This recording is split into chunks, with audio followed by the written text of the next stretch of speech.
and we'll start the proceedings. Good afternoon, IMAA leaders. This is a special leadership presentation and a bit of an update on privacy and data and what's happening. This is going to be with us before we even know it. So as usual with all things legal and data, we've got our good friend of the IMAA, Stephen von Muenster, who's going to be guiding through and has got a bunch of follow-up things as well, which we'll share on the closed LinkedIn group and within the newsletter after this meeting. So without further ado, we'll hand over to Stephen to take things over. He's got a lot to cover, so I'll keep my big mouth quiet and hand over to you, Stephen. Sam, can you see me okay? Am I in the frame? Yes, we can see you. The screen's black. Thank you, Sam, at all. Be able to present on behalf of the IMAA, of course. Ladies and gentlemen, thank you wherever you may be digitally around Australia. Audio is pretty sketchy. Thank you for taking the time to come Stephen? and listen to the presentation. Yep. Stephen, just the audio's a bit faint. Do you want to just lean a little bit closer towards the microphone, perhaps? Oh, yep. How's that? That's better. Can you hear me better now? It's an improvement. I think we always have to turn our microphone, our speakers up. Yeah, I'll turn my speaker a bit up. It's always the way these things go. Hopefully you can hear me now. Yep. Right. If it becomes too faint, just let me know, Sam. Just interject and I'll do what I can.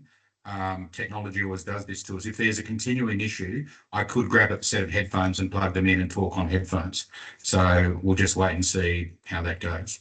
Nice and clear now. Okay. Thank you. I'll try to talk with a louder voice.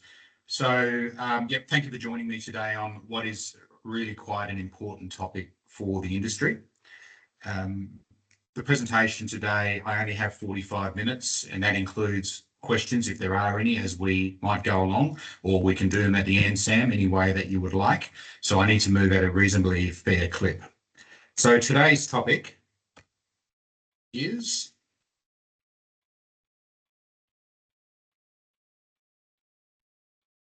Can you see that, Sam? Yep, we've got that. Excellent. So it's an update on privacy law reform in Australia as advertised, and this is what I will be discussing today. Obviously a very important topic. There's a lot of law reform. There's been a lot of things going on over a number of years, and in fact, it's been really difficult to keep up with all the reports and inquiries, the court cases, and the reform that is on the horizon that has already happened. So today is all about pulling all that into one place and then seeing what we can do to help agencies prepare for the reform to come. So an overview for today, we'll quickly have a look at the context, why this is important, where this has all come from, and where it is going, and we'll sort of set the scene. I'll then give you an overview or a highlights tour of the investigations and reports that have happened over a number of years to set that big picture scene and tell you what the government has been up to and the courts have been up to. We'll then just do a little bit of a recap on where the Australian privacy law is today, so we can contrast that with where it's going. And I'll just do a quick update on the privacy principles and what is personal information. I'll very quickly spend a slide on looking at the takeaways from the court cases, because now there have been a number of court cases against quite a number of organisations, and there's a heap of takeaways from that. And that's really interesting, and how that interplays with the law reform that is happened and is very much coming in the future. We'll then have a quick look at data breaches and artificial intelligence, just to have that discussed.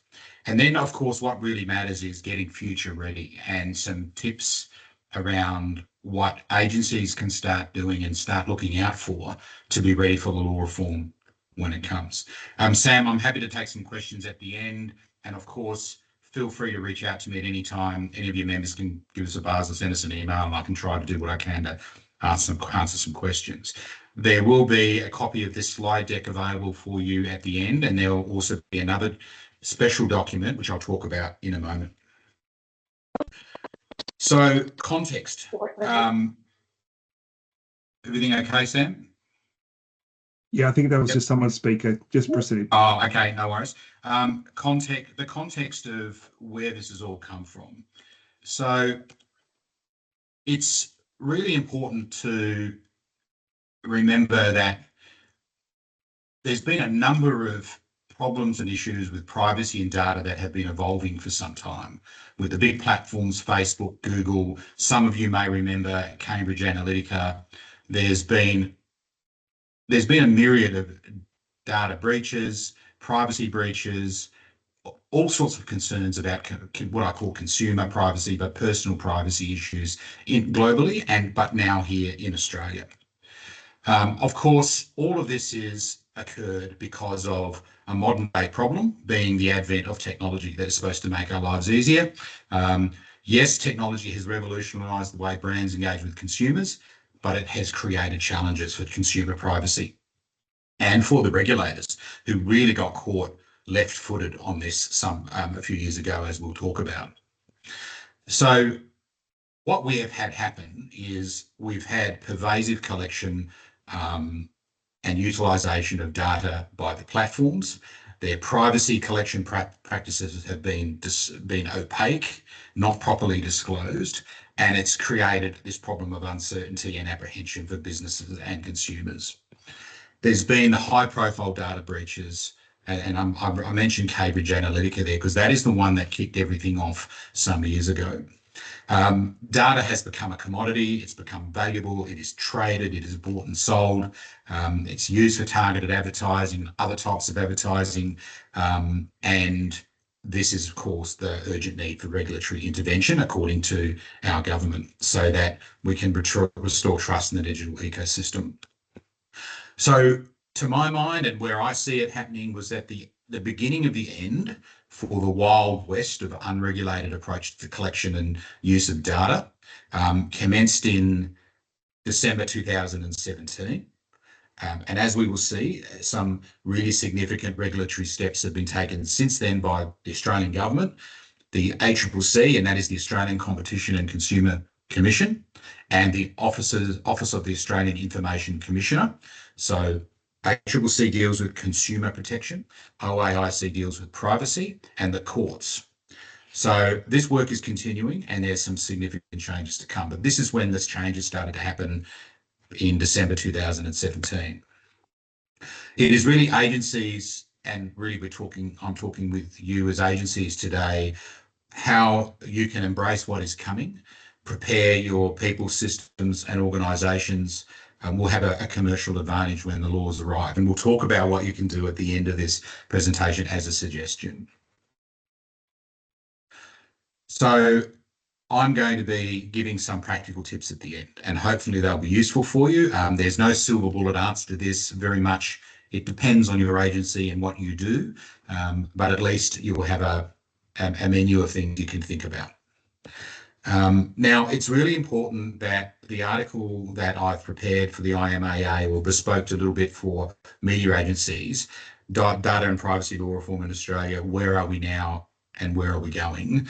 It really will need to be read in conjunction with this presentation, because in 40 minutes or 45 minutes, I really can't cover absolutely everything. So I think Sam will be sharing that along with the slides after this presentation. So please have a look at that.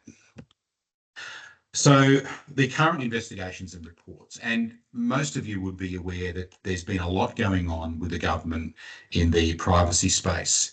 It's interesting to note how this has all come about. So it is, as I said, in 2017, the government went to the ACCC and said, we need you to make an inquiry into digital platforms. And they gave them a very broad terms of reference. So this is in December 17, and it's taken to the 26th of July for the ACCC to release that report. But that is the Digital Platforms Inquiry final report. And that is the game changer that has pivoted. It's a pivotal response about the personal privacy responsible problems that have been plaguing Australia. 600 odd pages, and it has confirmed then that law and regulation didn't keep pace with technology and commercial practice. So this final report attempts to give consumers more control over personal information, increased accountability, and improved privacy laws. And I put more detail on this in that article that I've written, just so you have more information. If you really are sick for it and you really want to go back over it again and refresh your mind, please go ahead and read the 600-page report. It's an interesting read. So what happened next? Well, as a result of that report being released on the 10th of February 2020, so not that far afterwards, the Australian government goes back to the ACCC and tells them, can you go in and conduct an inquiry into the markets for the supply of digital platform services? And that's become the Digital Platform Services Inquiry. It's interesting, and I just make the point that the government chose initially the ACCC to do the report, even though there was a significant privacy concern. They went to the ACCC and not to the Privacy Commissioner. They decided that the ACCC was better placed, for whatever reason, to conduct the report and then conduct these inquiries. So digital platform services it's covered a very broad church since 2020. Internet search engine services, social media services, as I say, their online private messaging services, digital content aggregation, media referral services, electronic marketplace, services supplied by digital platform service providers, of course, the big ones, Facebook, Google, etc. But also the data practices of data brokers has been looked at in particular, and any digital platform service provider. Now, since 2020, there have been 8 separate interim reports that have been issued on all of those types of digital platform services, and all sorts of things have been suggested and observed and suggested for regulatory reform. It's almost impossible to sort of track it all. There's just been so much. The latest report that was due in March 24 was released on the 31st. The March 24 report was provided to the Australian government in May. It was supposed to be by the 31st of March, but it was there. Well, it was for the 31st of March, but it was provided in May. And that one has dealt with, that particular report has dealt with the data broker industry and the buying and selling of consumer data for marketing lists, etc., etc. So that one makes for very interesting reading. And law reform has been suggested there, and some of it is finding its way into privacy law reform, as we'll talk about in a moment. So we've got 8 reports, we've got more to come, and the last report will be issued by the 31st of March 2025. I suspect in 2025, in just under a year, we're going to see more law reform come from a consumer protection point of view from the ACCC. We then had, at the same time, the Australian government going to the ACCC and saying, conduct us another inquiry, and that was the Digital Advertising Services Inquiry, and that was a more limited inquiry. And that was a inquiry into markets for the supply of digital advertising technology services and digital advertising agency services. And there was an interim report on the 28th of January and 21, and then the final report on the 28th September 21. And this was all about competition and efficiency of those services in the Australian market to improve competition. And really, they were looking at the big platforms, Facebook, Google, and the others that sell in an opaque way their advertising and charge for advertising, and no one really knows how that works. And because of their market power, there's a significant concern they're charging too much for that, and it's stifling competition. So there's been recommendations. We're still waiting for law to change there. So there we have it. We have those from the ACCC. Then we had a recommendation from the Digital Platform Inquiry was the Privacy Act needs also to be reviewed, and this is something that should happen. So the government then went to the Attorney General's Department and asked them to undertake a Privacy Act review, and the Office of the Information Commissioner was obviously very much involved in that Privacy Act review. And that review was released in February 23, and that report very much concluded that it was necessary to overhaul Australia's privacy laws to bring them into line with what's happening overseas, but also to address our domestic problems we were having with privacy. Importantly, on the 28th of September, the Australian government then released its response to the Privacy Act review report. And it's that response that gives quite a lot of detail around what it is that the Australian government believes should be changed in the Privacy Act.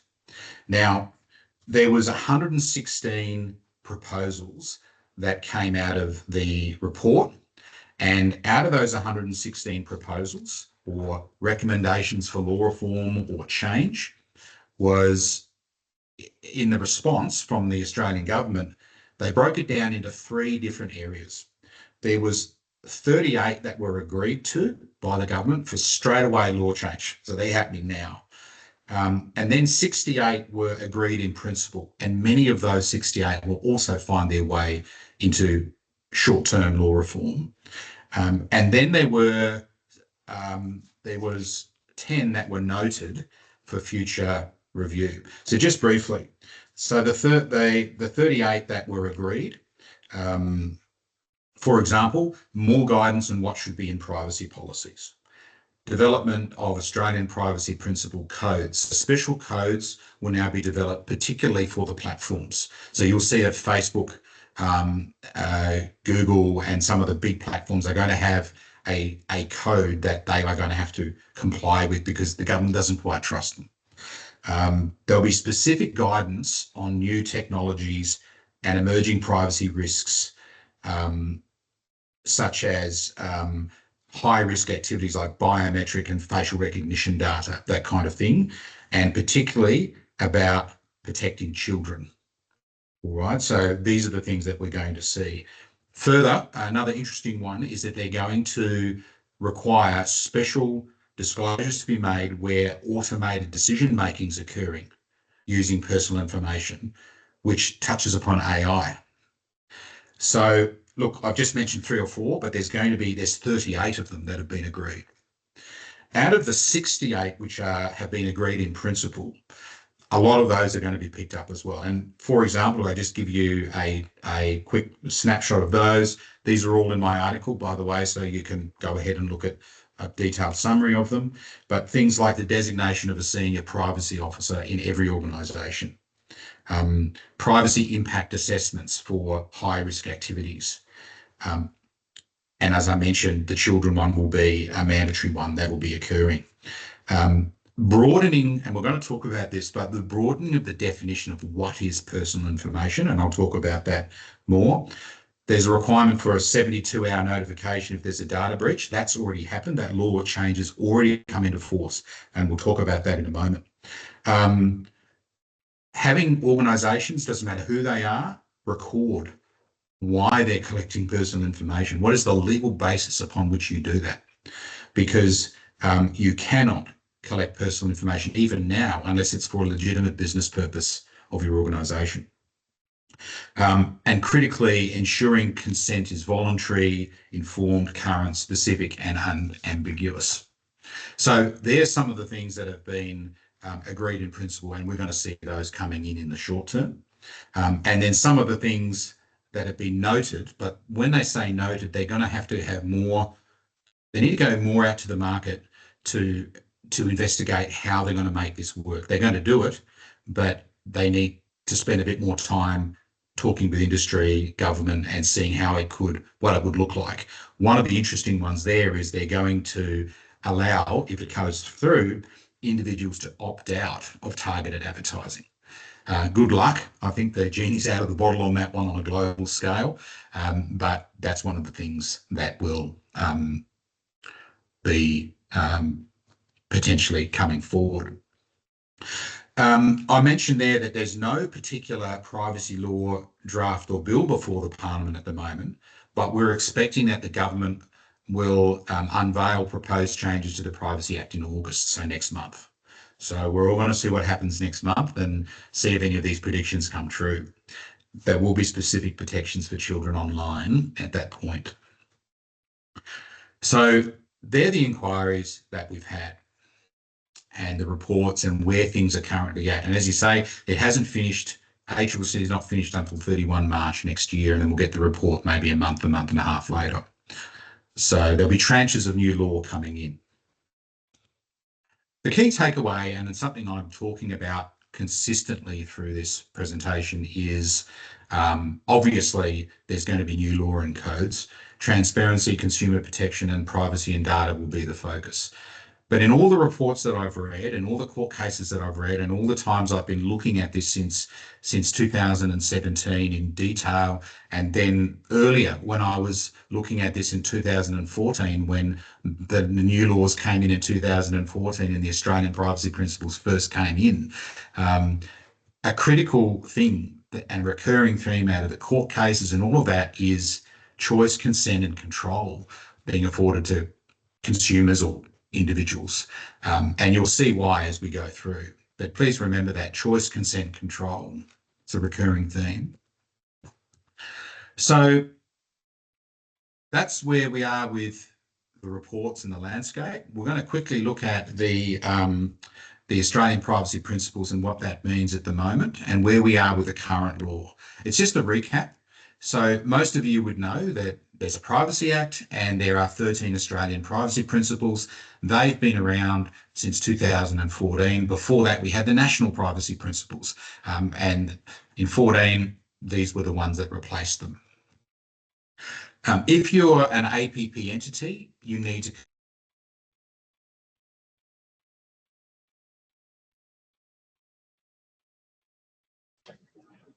Sorry, Stephen, you've just got yourself on mute. Lost his audio. We lost your audio. Have you put yourself on mute? It's on the settings. It's not your laptop. How's that? Yep. Back. Yep. I'm back. Yep. I don't know how that happened. It automatically flicked to mute. It's got tired of my voice. You got me now? Got you. Continue. Excellent. Thank you. So just quickly saying, do you need to comply with the APPs? You do if your turnover is more than 3 million, if you opt in to the Privacy Act for best practice, or if you trade in personal information and data as your business, such as a data broker who sells privacy, personal injury lists of information and email addresses and things like that. This is going to change, by the way. The small business exception is going to go in the new laws. So everyone's going to have to comply with it regardless of your turnover.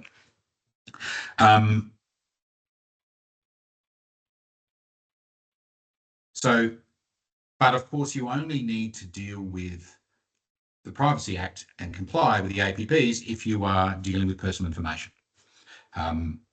If you are dealing with personal information, then critically under the APPs, you need a privacy policy, APP1. It has to be necessary for your legitimate business purposes, otherwise you can't collect it, and only to the extent necessary. And that'll be a big change coming up. That's APP3, and you need a separate collection statement under APP5, which is separate to the privacy policy. And a lot of people still don't quite get that right, even though 10 years have gone by. You need a separate collection notice or statement. So we'll look at what personal information is in the next slide, but most of you would know that there's the 13 privacy principles, and the ones in red are the critical ones that I see for the media agency industry that matter. So that's a quick recap. Now, what is personal information now and where is it going? And this is critical. Now, we understand data, personal information, they're different things. Data is simply just information in a digital form that can be transmitted and processed.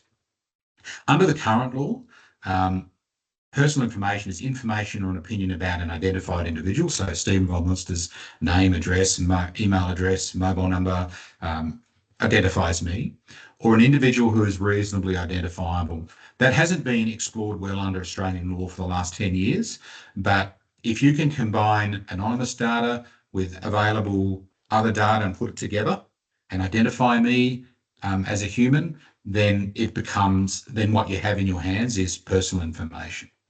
And personal information is just simply a type of data. But there's a big question about whether it includes indirect identification or not knowing your name, but knowing who you are through your device and things like that.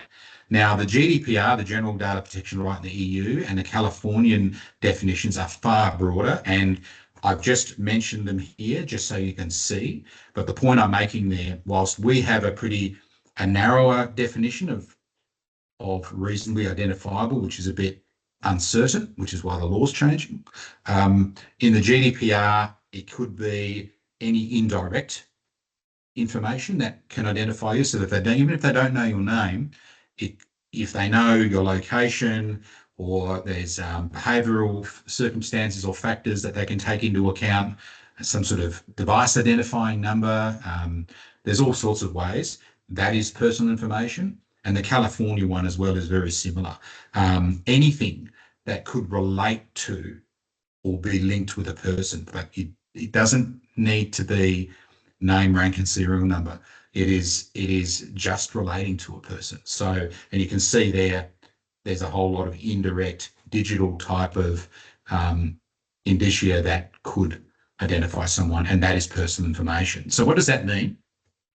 The key takeaway is that there's a trend towards any data that relates to an individual being personal information, even if it's anonymous or identified, because when you take it in isolation and then add data analytics technologies to it, et cetera, it can become identifiable. So this is likely to become part of our law in a more expanded definition of personal information. That means if you think you've got anonymous or de-identified data, think again, you may not. I need to keep moving pretty quickly because I note the time. 30 minutes has already rushed by, Sam. Now, very briefly on court cases and takeaways, what I just wanted to mention there was there's been a heap of court cases that have been decided and that have already that are still underway against the big platforms, Facebook, Google. There's a number of them, both from the ACCC and the Office of the Information Commissioner. So they're being sued by both government departments, and a number of online websites, platforms have also been sued and had decisions against them. There's been, reading all of those cases, there's been some key takeaways. I'm just going to quickly highlight them. And these are all happening before new law has come into force.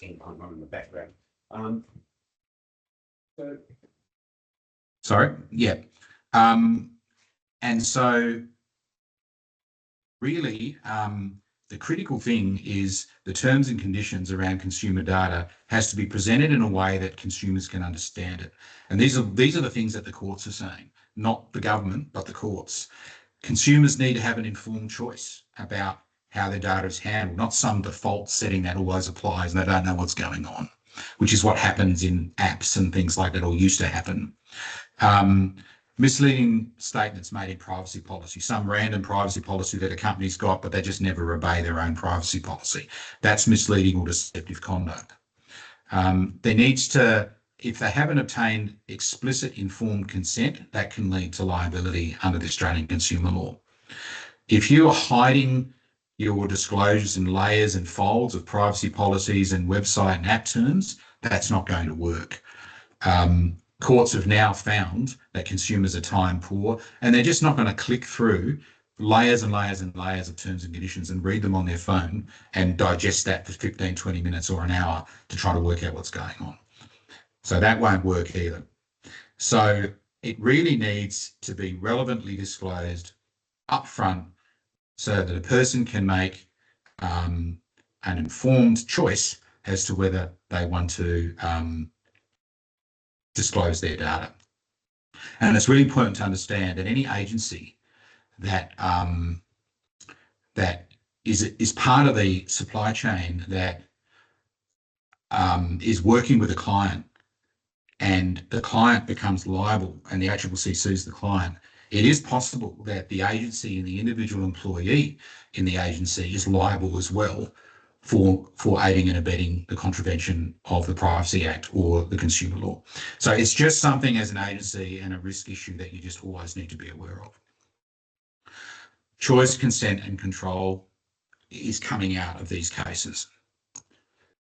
So just very briefly on data breaches, and you can look at these slides when you want to. You have heard about data breaches. There's been some big ones lately.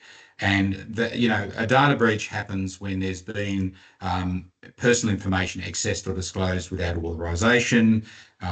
Individuals must be notified and the OAC must be notified, but only if there's going to be serious harm.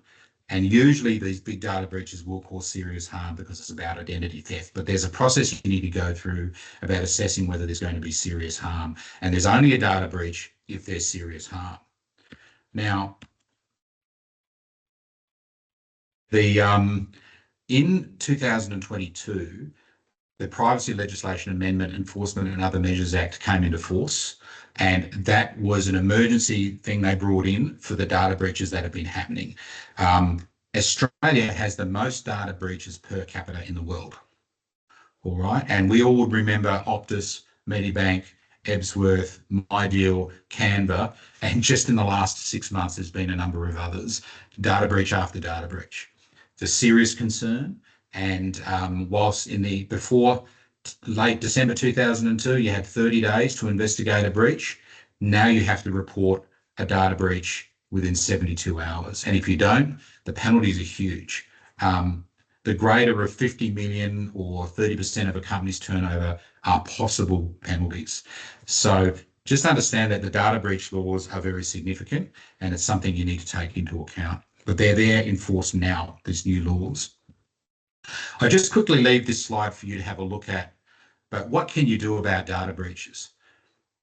A lot of people don't know, but there's something called the Australian Cyber Security Centre. I do a lot of work in defence, and we look at these all the time in the defence realm, because if you work with defence, you have to have the roll gold standard of cybersecurity on all of your systems. There's the Essential 8, and then there's the international standards 27001 and 27002. If you can get your systems compliant with that, you have the roll gold best practice standard for data breach prevention. So have a look at that. Just note that the OAIC Commissioner Angela Falk has said that organisations such as yours and your clients are guardians of Australians' personal information, and you must have security measures necessary to minimise a data breach. So remember those penalties, particularly for your clients. I just quickly mentioned AI and privacy law. We could go into a completely different discussion about how AI and privacy and AI and intellectual property all coming together. We will see some things migrating into the new privacy laws with AI, such as automated decision-making in privacy policies. But the big issue with AI is the speed, the black box difficulties, the lack of transparency, etc. And this is a problem. So it will be addressed. It's just a huge question. I put in a prompt into ChatGPT to ask it about me, Stephen von Muenster, who lives in Australia. And it was heartening to know that ChatGPT suggests that it will not talk about Stephen von Muenster because it is important to respect people's privacy and not share personal information without their consent. So this is ChatGPT saying so. That's heartening. But if there's a notable Australian, they'd be happy to provide any information on that. So Stephen von Muenster obviously is not a notable Australian. But just in the paper today, it has been found that the world's biggest AI models were trained using images of Australian children and that their families had no idea about it. And that was just in ABC Today that I saw before I came in this morning. They've got 5.85 billion images in that AI model, And the Human Rights Watch did a core sample of 5,800 images, and they found that 190 Australian children were in there, and those kids' images were used to train the AI models. This is causing all sorts of issues, and as I said, the AI will be, protection of children is a huge focus of new laws to come. So getting future ready, I've got 2 more slides, so I'll just go through as fast as I can. I think I'm on track, Sam. What can we do and what can agencies do to get future ready? Well, as is probably quite apparent from this presentation and what my audience here would know, that there's going to be, and there is an impact on any business that uses data and personal information as their centre of gravity. In most businesses these days, particularly service businesses and all of your clients, it's all about their consumer data and working with that, or with segments or what have you. It's all about data. But there's a lot going on with ACCC, OIIC and the courts and the law changes. So obviously there's going to be an impact. As I mentioned, the court cases are there. And these cases have come out even before the new laws have hit the statute books. So they got caught left-footed, and ACCC and the OIIC really ramped up prosecutions after the Digital Platform Inquiries report came out in 2019. So businesses involved in those types of activities will be impacted. Publishers and brands will need to describe in very simple terms how they use consumer data, and that will limit what can be done with that data in the future.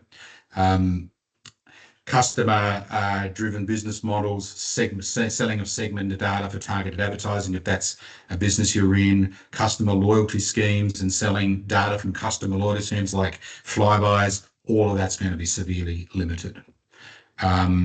So there is no doubt that you as agency leads and your agencies will be needing to think about implementing legal, technological and operational uplifts to become and remain compliant.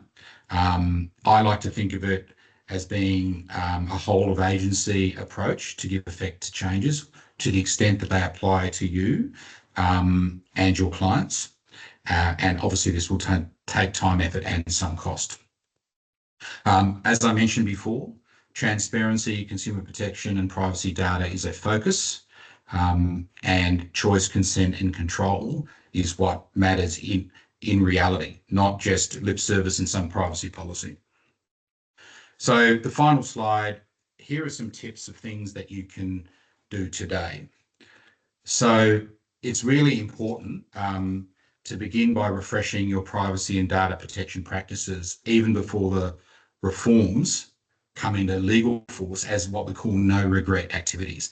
So there's the 38 ones that have been agreed from the government response to the privacy, and then the 68 agreed in principle ones. You can have a look at those and see what might be applicable to you. I'll talk about more about these in my article, of course. You should undertake a privacy and data audit of what you hold now, because that's really important. What do you have in your database? What personal information do you have now and why do you have it? Do you really need it? Should you be hanging on to it? You really need to understand kind of where you are today and how you got there. Most of the time, from audits that I've done, organisations don't know what collection channels they use to get the bucket of data that they have, and the hygiene of that data is really questionable. Consider data retention requirements. So do you need this data? If you don't need it anymore, it's going to be safer when the new laws are coming to get rid of it and remove it. Understand what type of data is collected now and why. Only collect personal information that you need to collect. One of the big problems with the Medicare data breach and the Optus one was that they had personal information that they really didn't need for their legitimate business purposes. And then that got out into the dark web. Well, why did they have it in the first place? If they are going to be found to have collected something they didn't need, equals massive penalties. So that's something you need to think about. Update and refresh your privacy policy and collection statements. Simple to understand with no bundling of consents, and you actually follow that privacy policy.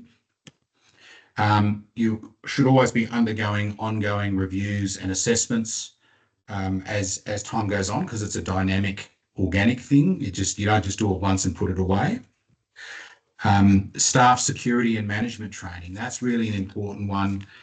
We talk about systems, we talk about staff, we talk about technology. It's a whole of agency approach.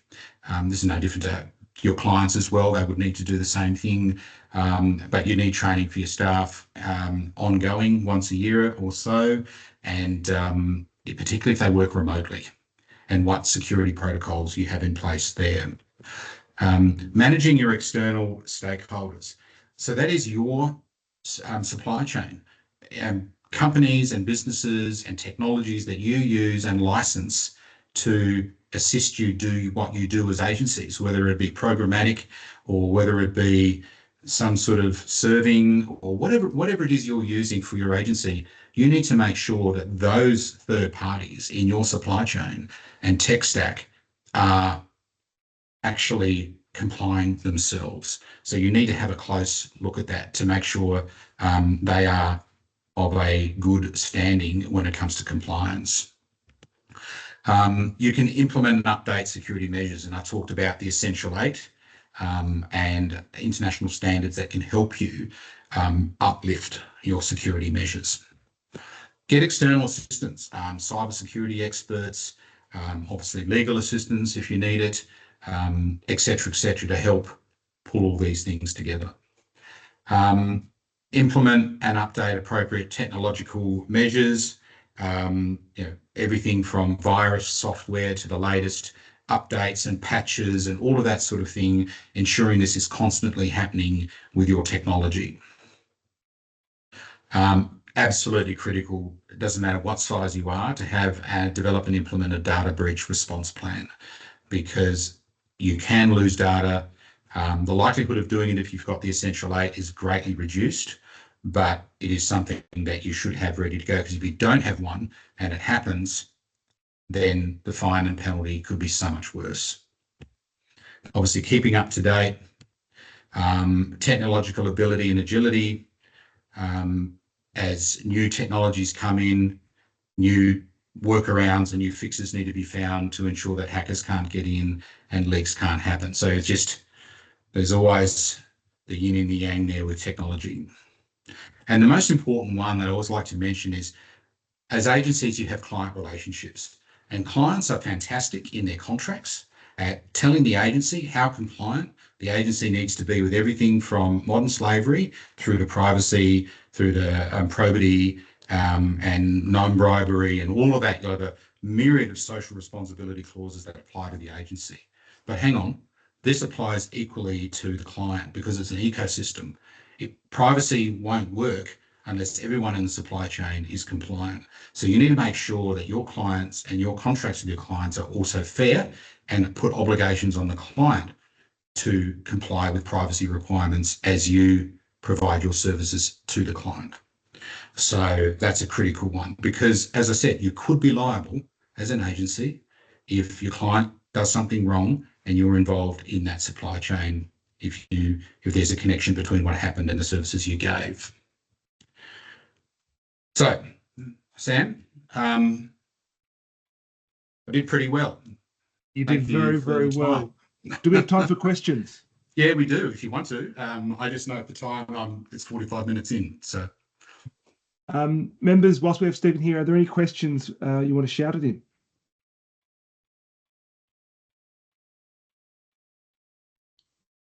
And often there isn't, so we can connect anyone. If anyone needs any advice or questions, Stephen's always helpful and supporter of the independent sector to answer those. So what we'll do as a next step, we'll share this video with everyone. We'll share the supporting documents and also these slides, and also Stephen's contact details if anyone's got any further questions, and we can connect the dots there. Thank you, Stephen von Muenster, for your ongoing support of the Indies. Appreciate your time today. Thank you, members, for tuning in. And just a final reminder about Pitchella. Make sure your team submit entries to Pitchella. Thank you, guys. Have a great day. Thank you again, Stephen. Great job. Pleasure. Thank you. Bye. Thanks for having me.